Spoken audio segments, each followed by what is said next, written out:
Hola gente, ¿todo bien?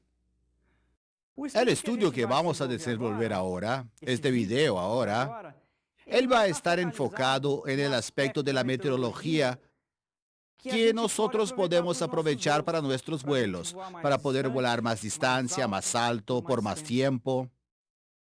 Hablar de la meteorología de la forma que normalmente ella es tratada, de forma abstracta, de forma distante, no ayuda tanto hacia el volador para entender la vida del aire, el movimiento del aire. Como nuestras alas no tienen motor, nosotros necesitamos entonces usar un motor sutil. En este caso, el motor que nosotros usamos es el movimiento de la atmósfera. Nosotros tenemos que encontrar una manera de aprovechar el movimiento de la atmósfera para usarlo a nuestro favor. Y no existe otra forma de entender esos movimientos que el aire hace que no sea usando la ciencia meteorológica. De la misma forma que, por ejemplo, la ingeniería intenta entender las fuerzas que están detrás de la construcción de un edificio, las leyes que están detrás de esas fuerzas que regulan esas fuerzas. La meteorología procura entender las leyes en las fuerzas que rigen el movimiento del aire. Entonces, la meteorología es la única ciencia confiable para que nosotros usemos como base de interpretación de ese motor, digamos así. Movimientos de la atmósfera que nosotros vamos a usar a nuestro favor. El primer aspecto importante que nosotros precisamos resaltar para entrar en el estudio que nos interesa es la cuestión de las diferencias. Si nosotros prestamos atención en nuestro día a día y nuestra vida en general, nosotros vamos a percibir que las diferencias son fundamentales para nuestra existencia. Por ejemplo, usted que está allí viendo mi imagen, ello es posible gracias a la diferencia que existe entre mi imagen y el fondo detrás de mí. Se precisa un contraste, de una diferencia, de colores, de tonalidades, de sombra, de luz, diferencias. Cuando estamos hablando de las diferencias que importan para la meteorología, más específicamente para nuestros vuelos, existen diferencias específicas a las que nosotros tenemos que prestar atención. Si estuviéramos bien atentos a esas diferencias que van a importarnos, vamos a acabar aprovechándolas a nuestro favor. Vamos a acabar aprovechando las diferencias, la percepción de las diferencias, para volar de forma más consciente, más integrada, digamos así, con la atmósfera. La diferencia que importa para nuestro estudio, la diferencia a ser destacada, digamos así, que importa para la meteorología, es la cuestión de la densidad, que está relacionada con la temperatura, que está relacionada con el movimiento de nuestra atmósfera. Esa cámara que está aquí en mi frente está funcionando gracias a una diferencia. En este caso aquí, la diferencia es eléctrica. Ella está conectada a un toma donde existe un polo positivo y un polo negativo. Existe una diferencia de potencial eléctrico en este caso que genera movimiento de un motorcito ahí en la cámara. En el caso del aire, la diferencia que ya mencionamos de temperatura y de densidad va a ser el desencadenador del movimiento del aire que nosotros vamos a aprovechar para volar. Vamos a entender bien cuál es esa polaridad, cuáles son los polos, cuáles son las diferencias entonces a las que va a ser importante que nosotros prestemos atención cuando estemos volando. Para la meteorología, las polaridades son llamadas alta presión y baja presión. Esa diferencia entre alta presión y baja presión va a generar un movimiento, va a generar viento, va a generar térmica. La nuestra tan querida térmica va a generar la descendiente también. Está todo ese movimiento está asociado a esa polaridad, alta presión y baja presión. Altas presiones son porciones de aire, son parcelas de aire, son pedazos de aire más fríos que las bajas presiones. Ahora, ¿cómo será que un aire es más frío que otro? ¿Por qué un aire está más caliente que otro? La primera cuestión que precisamos notar es la siguiente. Gente, el aire en sí, él no es calentado directamente por el sol. Primero el sol va a calentar la superficie terrestre y la superficie terrestre, por rebote, va a calentar el aire que esté en contacto con ella. Entonces, por ejemplo, si superficies más calentadas van a generar sobre esa superficie una baja presión, ya que ese aire encima de la superficie va a estar más caliente. Del otro lado, una parcela de aire que esté sobre una superficie más fría, más enfriada, menos calentada, lo que sea, va a transformarse en una alta presión a los ojos meteorológicos, digamos así. La cuestión entonces es educar nuestros ojos para identificar esas altas y bajas presiones, que es lo que nosotros vamos a empezar a hacer a partir de ahora. La primera forma de identificar las altas y bajas presiones es percibiendo, por ejemplo, que la Tierra redonda recibe luz del Sol de forma diferente. Percibimos enseguida que los polos reciben mucha menos luz que la línea del Ecuador. Los polos, de esa forma, están mucho más fríos que la línea del Ecuador. De esa forma, el aire que está en contacto con los polos va a estar mucho más frío que el aire que está en contacto con la línea del Ecuador.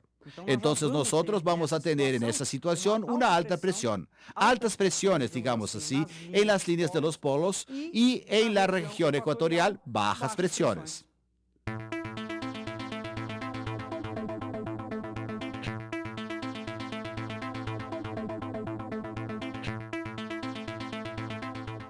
Otra forma de notar altas y bajas presiones es cuando tenemos suelos, superficies diferentemente calentadas. Por ejemplo, entre el agua de un lago y un campo arado, una cosa que es típica para nosotros en medio del vuelo, es fácil notar que el aire que va a estar encima del lago va a estar más frío que el aire que va a estar sobre el campo arado. Nuevamente vamos a tener altas presiones y bajas presiones. Otra forma para nosotros identificar altas y bajas presiones está relacionada con la cantidad de luz que la superficie recibió.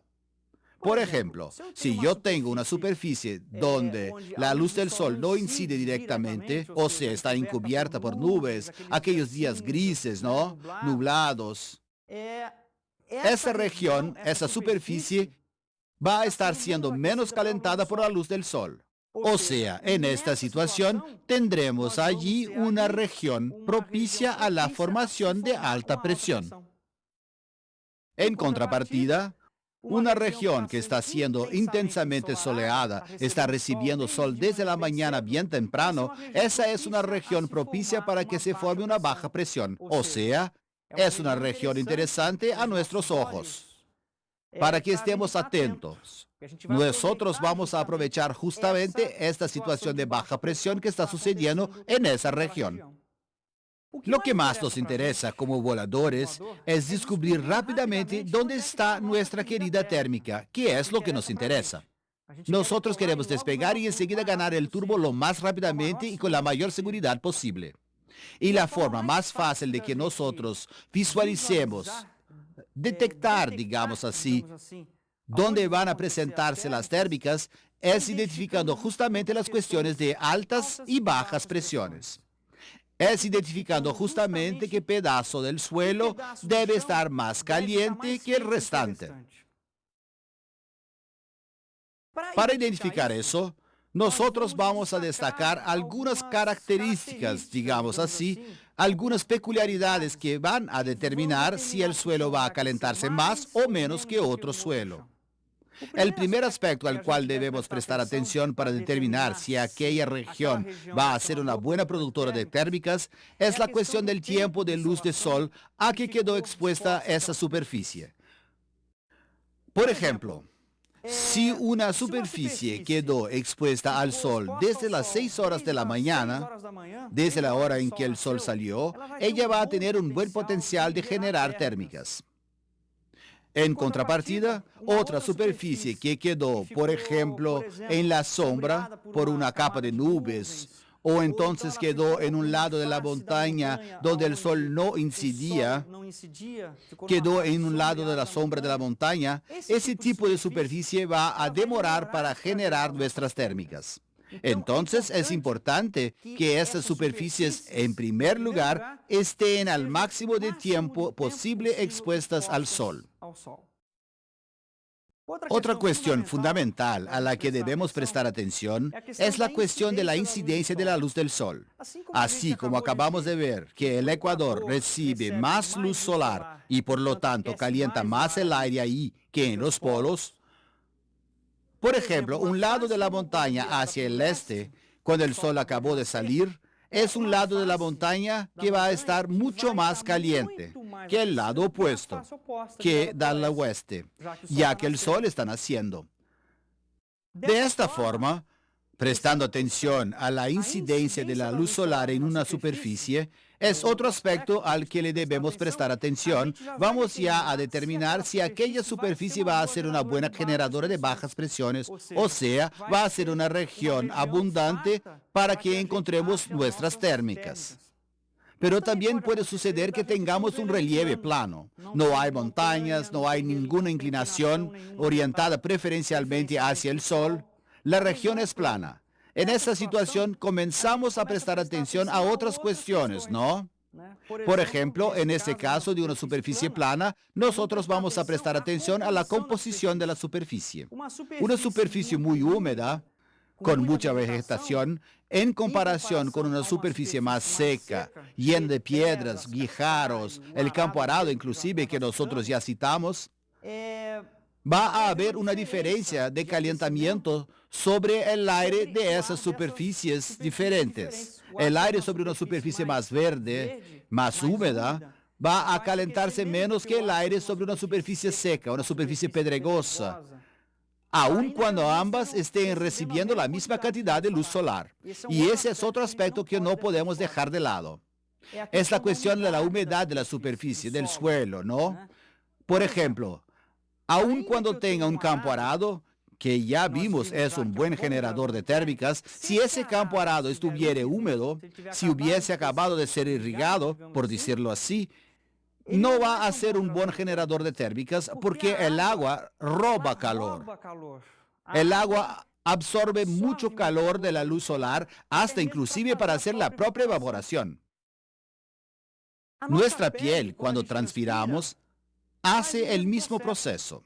Cuando transpiramos, ocurre la evaporación del agua que está en contacto con nuestra piel. Esa evaporación, digamos así, disminuye el calor de nuestro cuerpo.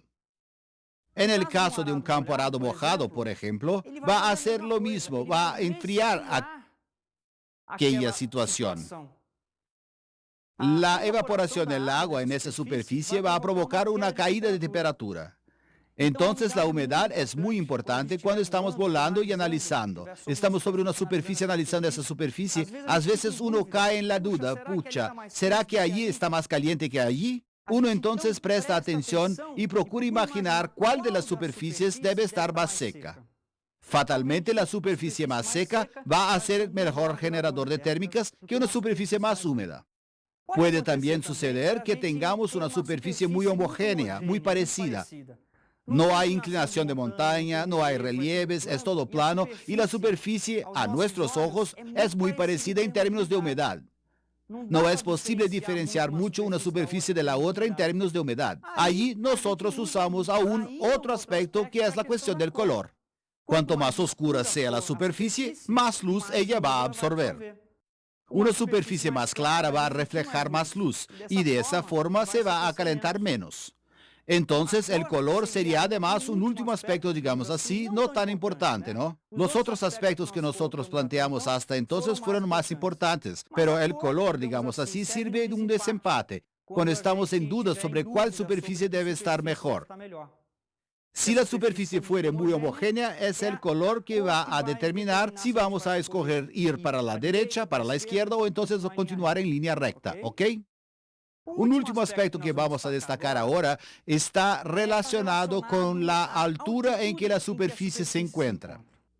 Por ejemplo, una superficie que está a 1000 metros de altura recibiendo una determinada cantidad de luz solar, ella se va a calentar de una forma X, digamos así. la misma superficie, la misma composición de superficie 1000 metros abajo, va a calentarse de la misma forma que una superficie 1000 metros arriba.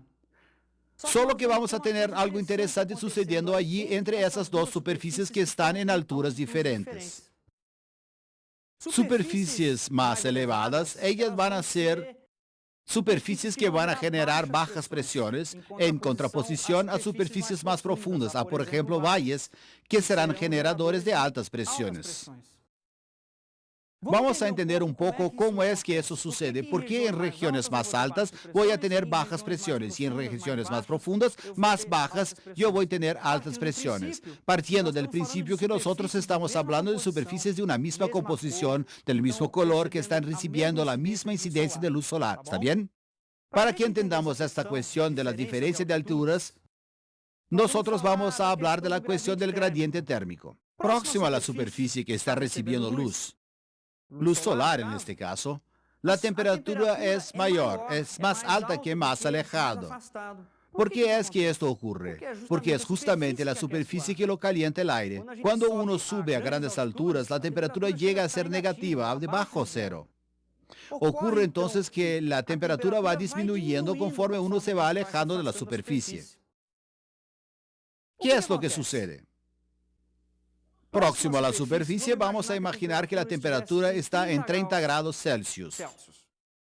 A 0 metros de altura, o la misma superficie a 1000 metros de altura, también tiende a estar a 30 grados Celsius, solo que a 1000 metros de altura. Vean qué interesante, yo tengo una superficie aquí, a 0 metros de altura, a 30 grados Celsius, y otra superficie aquí, a 1000 metros de altura, a 30 grados Celsius. Si fuéramos a establecer un paralelo entre esa altura, distanciándonos de la montaña, vamos a percibir que, distante de la montaña, yo tengo una temperatura bien inferior a 30 grados. Yo tengo 30 grados aquí abajo y 30 grados aquí arriba, pero al nivel de los 1000 metros alejado de la montaña, yo tengo temperaturas bajas, bien menos de 30 grados. ¿Qué es lo que sucede con esa diferencia de temperatura? Nosotros hablamos de las diferencias en el comienzo justamente para entender ese aspecto aquí. Esa diferencia de temperatura, ella va a generar un movimiento, una inestabilidad del aire. Yo voy a tener sobre las montañas una tendencia del aire a querer subir, a querer cambiar de lugar con ese aire en los alrededores, porque ese aire en los alrededores está muy frío, es una alta presión, mientras que el aire que está bien en la cima de la montaña es una baja presión. El intercambio es muy intenso. Sobre montañas voy a tener regiones de baja presión justamente porque el gradiente térmico es mucho más intenso sobre montañas que en regiones bajas. De entre esos factores que acabamos de ver, el más importante, el que prevalece sobre los demás, es la cuestión del tiempo de exposición de la superficie. Es muy obvio eso, ¿no, gente? ¿Por qué es que hacemos los mejores vuelos al mediodía, por ejemplo, o a partir del mediodía? Porque tuvimos la mañana entera de exposición de la superficie a la luz del sol. Cuanto más tiempo la superficie estuvo expuesta a la luz del sol, más calentada ella va a estar. Más activas y más abundantes estarán las térmicas. Entonces, ese es el factor más importante. Esa cuestión es muy importante porque a veces nosotros estamos haciendo un vuelo y nos olvidamos de prestar atención a por cuánto tiempo una superficie permaneció soleada. A veces sobrevolamos una superficie soleada momentáneamente en aquel momento en que nosotros estamos llegando allá, solo que esa superficie quedó en la sombra. Ella puede haber quedado en sombra por horas y horas atrás y nosotros no prestamos atención a eso. Entonces, por más que esa superficie en el actual momento esté soleada, la chance de que haya térmicas allá es casi cero, porque ella quedó mucho tiempo sin exposición a la luz solar. Si tuviéramos una jerarquía en la importancia de esos factores, sería así: tiempo de insolación, ángulo de incidencia del sol, altura de la superficie, humedad de la superficie, color de la superficie. Usando los cúmulos como referencia. Hasta ahora solo prestamos atención a la superficie, que es la generadora de térmicas, ¿no? Las térmicas nacen de la superficie, entonces ese es el primer aspecto importante que no puede ser dejado de lado. Ahora vamos a tratar de un aspecto diferente, son los cúmulos. A los efectos didácticos, los cúmulos no son nada más que la térmica en una forma visible. La térmica cuando sale del suelo está cargando vapor de agua. El vapor de agua es invisible y va a pasar a ser visible justamente cuando sufre la condensación, cuando un cúmulo es formado. Entonces, mientras la térmica no sufrió la condensación, mejor dicho, mientras el vapor de agua dentro de la térmica no sufrió la condensación, es invisible. En contrapartida, cuando el cúmulo se forma, que están allí, nosotros tenemos los cúmulos, la parte visible de la térmica es justamente el pomponcito que está apareciendo aquí. Debajo de esa nube tenemos la térmica en una forma invisible. De esa forma, ella mostró las caras, digamos así. Pasó a ser visible. Entonces, cúmulos es una referencia fundamental para ser usada cuando estamos volando. El primer aspecto fundamental a ser destacado en un estudio de un cúmulo es la cuestión de verlo a través del tiempo. Una fotografía de un cúmulo no ayuda mucho a uno a saber si debajo de él la térmica está bien. Si nosotros observáramos la vista de un cúmulo a través del tiempo, hacer una película de él, vamos a conseguir identificar mejor si la térmica debajo de él está en el comienzo de la vida, en el medio y hasta en el final. Como todo pronóstico meteorológico, eso es fundamental. Por ejemplo, en una foto desde un satélite mostrada en la televisión, que vemos en la televisión, ellos procuran poner la animación que está ocurriendo. Entonces, si existe una frente viniendo del sur, ellos aseguran de mostrar el movimiento del frente frío y no una simple fotografía. En la meteorología es fundamental esa cuestión de percibir lo que está sucediendo.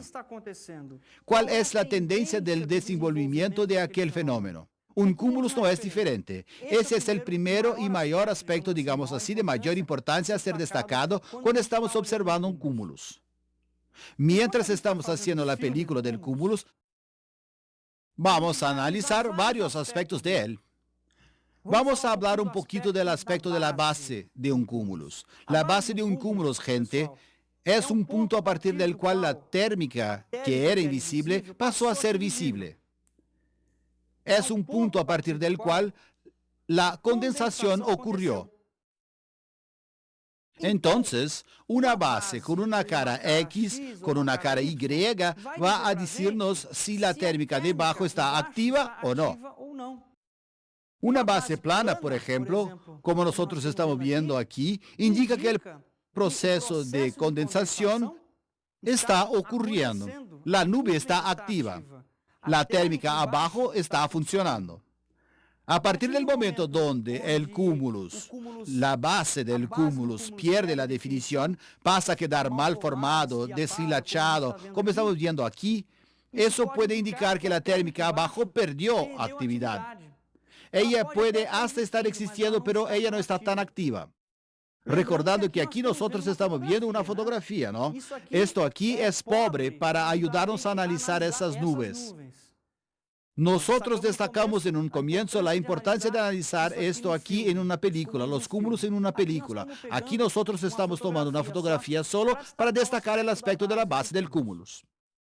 Además de la base del cúmulo, los contornos de la nube también van a indicarnos si ese proceso de condensación está activo. O sea, si la térmica abajo está activa.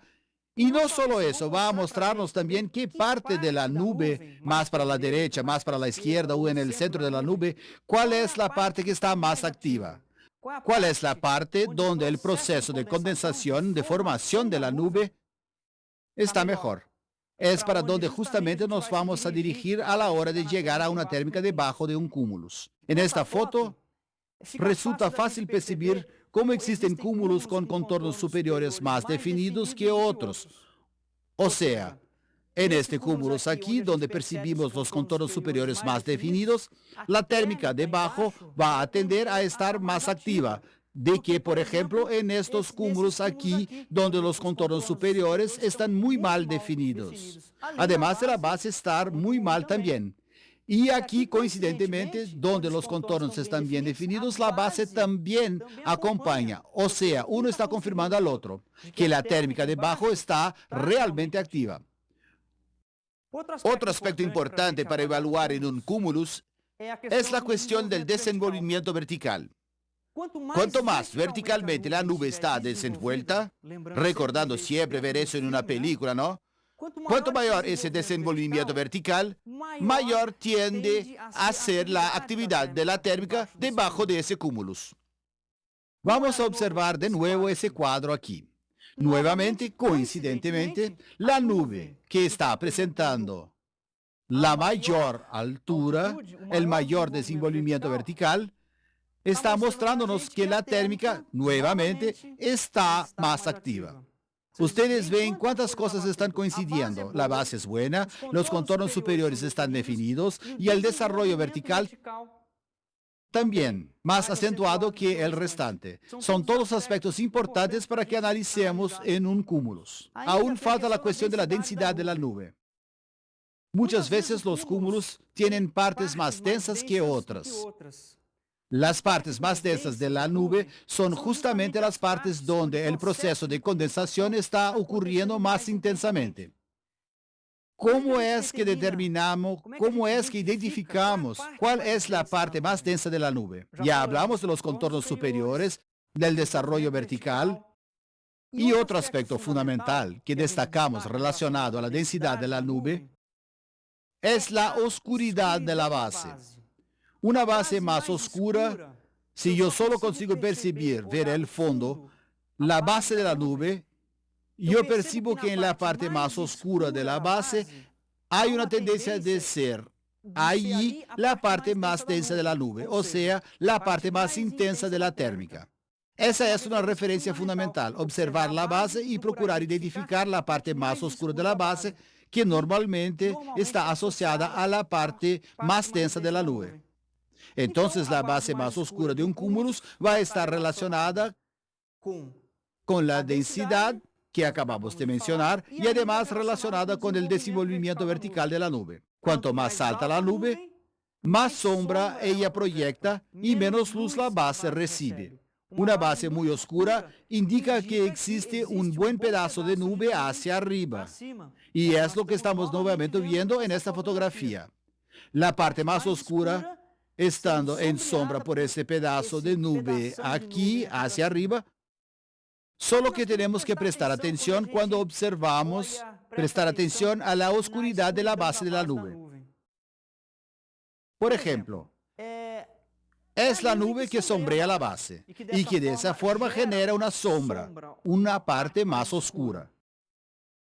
Ahora vamos a prestar atención a una cosa, gente. Si el sol no estuviera recto, por ejemplo, si estuviera inclinado, la sombra proyectada por la nube no va a estar exactamente en el mismo ángulo donde la base está más oscura. O sea, si el sol estuviese recto y la parte más protuberante de la nube fuese exactamente esa aquí, la parte más oscura de la base estaría exactamente sobre la parte más desarrollada. Si el sol estuviera inclinado, la sombra sería proyectada aquí. La base sobre la parte más protuberante no sería necesariamente la más oscura. Entonces es muy importante que prestemos atención cuando se hace ese análisis de esa tonalidad de gris de la base, prestar atención a cuál es el ángulo del sol, porque él va a proyectar la sombra y va a esquivarnos. Muchas veces la parte más intensa de la térmica no está exactamente sobre la parte más oscura de un cúmulo, porque a veces el sol está inclinado y ahí uno vacila y acaba entrando en la térmica, no en la parte más fuerte necesariamente. Y para finalizar nuestro asunto cúmulos, vamos a hablar un poquito de su vida, de la duración de su vida. Hay cúmulos que percibimos que duran media hora, 1 hora, hasta 2 horas. Otros cúmulos aparecen y tan rápido como aparecen, desaparecen. ¿Por qué será que esto ocurre? Son varios aspectos, ¿no? Y son complejos esos aspectos. Vamos a exponer aquí el aspecto más fácil de percibir, más fácil de entender. Ese aspecto que vamos a tratar está relacionado con la posición del Sol. Por ejemplo, un cúmulo que se forma aquí, en una situación donde no existe viento, vamos a hacer de cuenta que no existe viento ese día y un cúmulo se formó. El Sol está recto, exactamente a 90 grados arriba. Ese cúmulo se formó. Con su formación, sucedió que él sombreó la región, la superficie que estaba generando él mismo, que estaba generando su térmica. En esa situación, este va a ser un cúmulo de pequeña vida. La duración de la vida de esa nube va a ser corta. En otra situación, si yo tuviese el cúmulus, el Sol recto, pero un día de viento, sabemos que con viento la térmica deriva. O sea, el cúmulo no va a formarse exactamente sobre la región que está hinchándose, digamos así. Va a haber esa deriva. El cúmulo va a formarse del lado del disparador, del generador de la térmica. O sea, ese es un cúmulo que tiende a durar más tiempo, que tiende a vivir más, porque él va a proyectar sombra en los alrededores del generador. Y con eso va hasta a potenciar la fuerza de aquella térmica que generó el cúmulo. Ese es un ejemplo de un cúmulo que va a durar más tiempo. Vamos a hablar de otro ejemplo relacionado con el tiempo de vida de los cúmulos. Yo puedo tener un cúmulo en un día sin viento, hipótesis nuevamente, un día sin viento, un cúmulo, un generador aquí abajo, pero ahora el Sol no está más recto, él está inclinado, proyectando la sombra de ese cúmulo hacia el costado. Nuevamente yo tengo el disparador, el generador de la térmica, expuesto a la luz del Sol. Esa es una situación donde ese cúmulo tiende a ser durable. Observando la foto aquí, uno percibe que, vean, las nubes están proyectando sus sombras.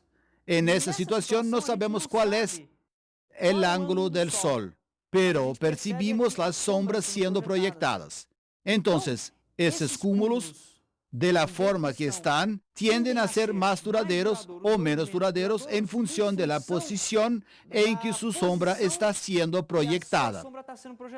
Si su sombra fuere proyectada sobre el lugar que la generó, que generó la térmica, que hizo formar el cúmulo, él va a ser de vida corta. En contrapartida, si su formación no sombrea el generador, vamos a tener grandes chances de que ese cúmulo dure una hora y media, a veces 2 horas. Pero muchas veces vamos a tener situaciones donde existen térmicas, pero no existen cúmulos. Muchas veces la humedad del aire es tan baja que la térmica está ocurriendo, ella está trayendo un poquito de humedad hacia arriba, pero la condensación acaba no sucediendo.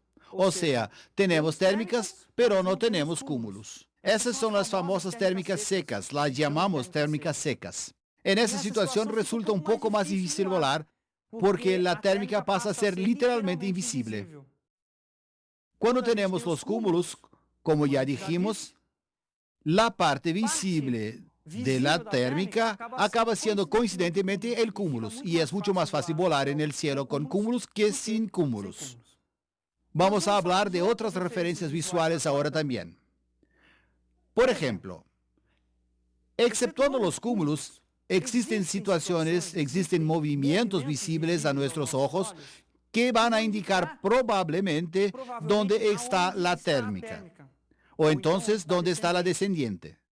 Vamos a ver cómo es que podemos usar esas otras referencias visuales para identificar dónde debe estar la térmica y la descendiente. Por ejemplo, si yo observo con cuidado la vegetación arriba de la cual estamos volando y percibimos que existen, por ejemplo, unos árboles moviéndose como si el viento estuviese viniendo de aquí y otros árboles aquí moviéndose como si el viento estuviese soplando de aquí, esa dirección opuesta del viento está indicando la región de baja presión, justamente a donde está la térmica. Esas referencias son súper importantes, son valiosísimas cuando estamos volando, está bajo y precisa rápidamente hallar una térmica. Si yo estuviera atento a ese movimiento diferenciado del viento cerca del suelo, en árboles, en floresta moviéndose, basta que yo vea una agitación diferente para ya estar con las antenas paradas, porque eso va a indicarme la posible región de la baja presión, o sea, donde yo voy a hallar una térmica. Otra óptima referencia para identificar las regiones de baja presión donde están las térmicas es justamente usar el humo para identificar el movimiento convergiendo hacia una dirección. Es común que veamos humo moviéndose en sentidos contrarios. Él está indicando justamente una región de baja presión. Otras veces, aún hablando de humo, yo percibo que, por ejemplo, había un humo con una determinada inclinación y él mantenía esa inclinación durante un tiempo y de repente él dejó de inclinar y pasó a subir más verticalmente. Eso no quiere decir, gente, que el viento que venía soplando aquí dejó de soplar. Aparentemente es eso lo que uno ve. Pero, ¿qué puede estar ocurriendo detrás de ese fenómeno? El humo estaba inclinado y pasó a inclinarse menos. ¿Por qué será que el humo que anteriormente estaba inclinado dejó de estarlo? Vamos a ver eso con ojos meteorológicos, usando altas y bajas presiones. El humo que anteriormente estaba así y pasó a subir más verticalmente, está queriendo decir que puede haber una baja presión aquí o en el propio humo. Esa no inclinación del humo puede hasta invertirse y pasa a inclinarse hacia el otro lado. Eso no quiere decir que el viento cambió. Puede estar justamente asociado a una térmica saliendo aquí, a una baja presión saliendo aquí. También puede suceder que el humo que ya venía con una inclinación aumente esa inclinación casi acostándose sobre el suelo y a partir solo de un cierto momento sube verticalmente.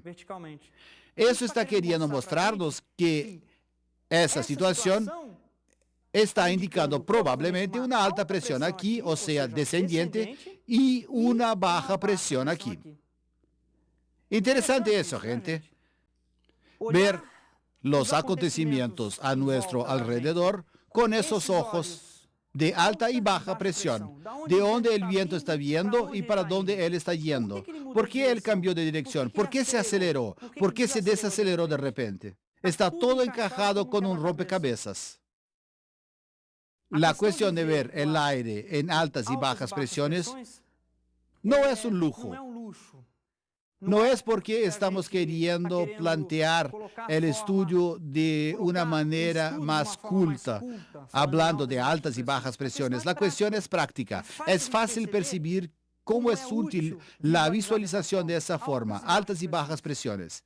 Y el volador que aprendió a interpretar los movimientos del aire de esa forma, procurando destacar dónde está la alta presión, dónde está la baja presión, él va a volar mucho más interactuando con el aire. Él va, además de hallar más fácilmente las térmicas, él va a evitar las zonas de descendencia. La cuestión no es solo hallar dónde está la térmica. La cuestión es, por ejemplo, en la hora de una tirada, la hora que él ya ganó altura y va a hacer una tirada, va a hacer un vuelo de distancia. Él va a intentar evitar las zonas de alta presión. Desmenuzamos aquí las situaciones que van a mostrarnos dónde yo hallo altas presiones y dónde hallo bajas presiones. Y uno siempre debe procurar acompañar las bajas presiones. Debe evitar a cualquier costo volar en las altas presiones. No solo cuando queremos ganar, sino cuando queremos hacer un vuelo de tirada, hundiéndose menos, perdiendo menos altura. Cumulus congestus. Este nombre ya está queriendo sugerir que el cumulus quedó medio congestionado, quedó grande, pasó de un simple cumulus oriundo de una térmica y quedó grandote, y el hecho de que sea grande puede traernos algunos problemas, principalmente problemas relacionados con la seguridad. Cuando un cúmulus alcanza tal dimensión que pasamos a llamarlo cumulus congestus, comienza a ser difícil descender, Muchas veces uno está volando y entra dentro de la nube y después tiene dificultad para salir.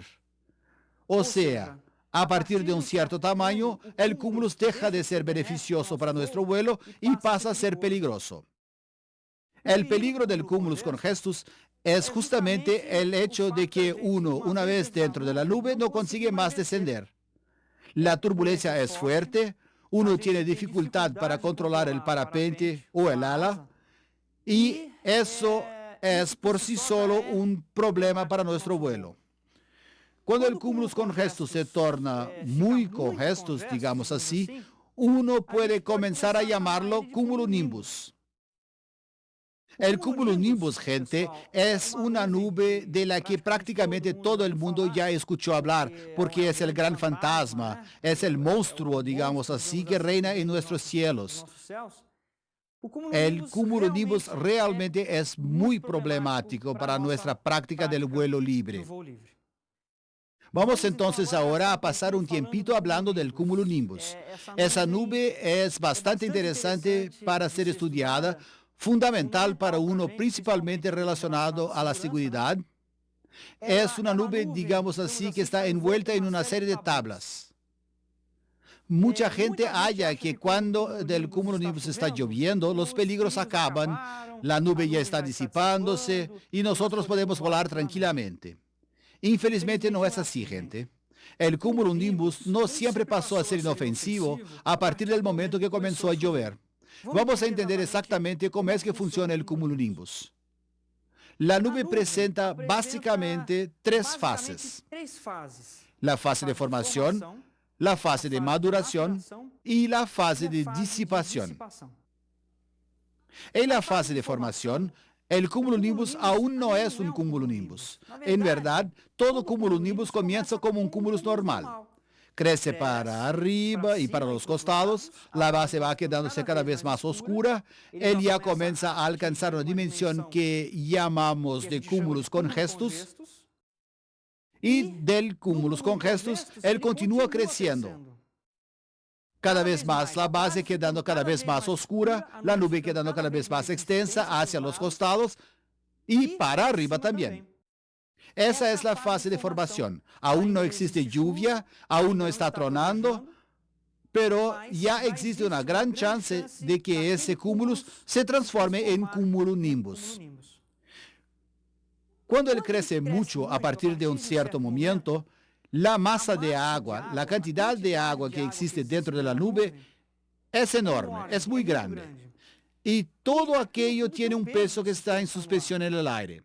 Cuando ese peso ya es demasiado, cuando la nube está muy cargada, ¿qué comienza a ocurrir?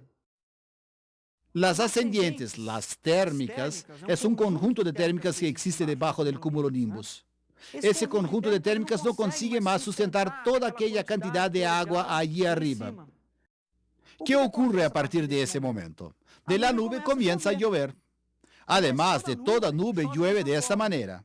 Llega un momento donde las ascendientes no son más suficientes para mantener el agua en suspensión y la nube se descarga en forma de lluvia. No todas en la forma de lluvia, pero en el caso del cumulonimbus necesariamente en la forma de lluvia. ¿Qué sucede? Cuando una nube está formándose, la zona peligrosa para nosotros que estamos volando es exactamente debajo de la nube. Debajo de un CB que está en formación, no vamos a conseguir descender. Va a estar subiendo en todo lugar. Vamos a volar 3 kilómetros para allá, 3 kilómetros para la izquierda, 3 kilómetros para la derecha y no vamos a conseguir perder altura. Existe una gran baja presión en aquella región donde todo aquel aire va a estar subiendo. En el próximo momento, en la fase de maturación del CB, ese aire que estaba subiendo, aquella región que era una baja presión, ella va a dejar de ser una baja presión y va a comenzar a transformarse para entonces volverse una alta presión. Ella no es una alta presión aún. Ella está dejando de ser una baja presión. O sea, si estuviéramos volando allí, percibiríamos que ya no sube tanto o que ya paró de subir y que la nube está muy oscura. Otra cosa que vamos a percibir es que en la fase de maduración la nube comienza a tronar. Si estamos debajo de la nube, estamos en una región súper peligrosa, porque la nube va a descargarse literalmente sobre nosotros y nos vamos abajo con toda aquella agua y con aquel vendaval tendremos que aterrizar. Cuando la nube está en la fase de maduración, la región peligrosa para que estemos volando son los alrededores de la nube. ¿Por qué eso? La fase de maduración es una fase que dura muy poco tiempo. La fase de formación de la cual ya hemos hablado es gradual, es lenta, puede durar 2 hasta 3 horas. A partir de cierto momento, donde la formación termina y la maduración comienza, la maduración sí dura 15 a 20 minutos como máximo. En la maduración, la nube está sufriendo una transformación y va a pasar a disiparse. Eso va a suceder en 15 minutos. Entonces, cuando la maduración comienza a ocurrir, yo tengo aproximadamente 15 minutos para alejarme de la nube. ¿Por qué es importante que nos alejemos de la nube cuando la fase de maduración comienza? La fase de maduración está anunciando la disipación que va a ser peligrosa para nosotros. En la disipación, la nube, que era toda una baja presión, que tenía toda aquella masa, que va a comenzar a descargarse, cuando esa nube comienza a descargarse, en aquella región donde la nube está lloviendo, donde ella está evaporando, donde ella está acabando, se presenta la formación de una alta presión. Una enorme alta presión es formada allí muy violentamente. Si yo estoy en los alrededores, volando, ¿qué va a ocurrir si en una región yo tengo una alta presión? Los alrededores todos, en contrapartida, van a ser una baja presión. Yo voy a tener problemas para perder altura cuando yo estoy volando en los alrededores de un cumulonimbus, de un CB que está lloviendo. Yo no voy a conseguir perder altura, sin contar con el vendaval cerca del suelo que va a soplar fuerte, viniendo en la dirección de la nube. Entonces, eso es muy problemático. Un cumulonimbus, cuando está en la fase de disipación, cuando está lloviendo, es peligrosísimo, casi más peligroso que en la fase de formación.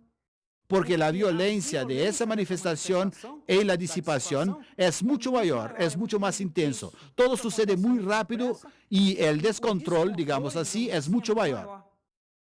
En la disipación, yo tengo que estar al menos a 15, 20 kilómetros de distancia de la nube para no sufrir interferencia. Digamos así, a punto de perder el control.